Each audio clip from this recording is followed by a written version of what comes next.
I used to be so perplexed why conservatives have become so anti-vax in the last 10, 15, 20 years. And when you remember that a core tenet of conservative beliefs is this like rugged individualism, it makes sense. The conservative mindset is like, pull yourself up by your bootstraps, fight the viruses with your fists or whatever. I don't totally get it. But one of the core principles of vaccines, like, while it does help the individual, the goal is to achieve herd immunity. You have to be thinking about the community, about the larger group instead of just yourself. Now, it does help yourself. It improves your odds of not dying or not getting a serious case of whatever virus or whatever.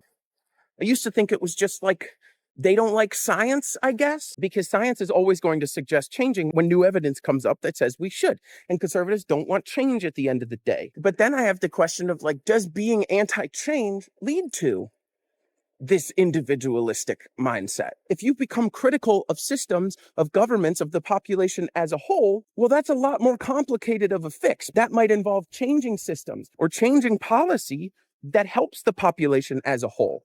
And that's much more fundamental of a change than to convince people it's their individual faults. So that way we can leave the status quo on the greater level of like these systems and governments as is. But as conservatives shift more and more to the right, they become less and less willing to change things, and they start challenge changing things on any level, even if it means saving lives, to the point that if you keep going right, instead of not changing things, you start to get to the point of, well, we need to change things, but we need to change things backwards instead of progressive, which would change things forward. So it kind of doesn't surprise me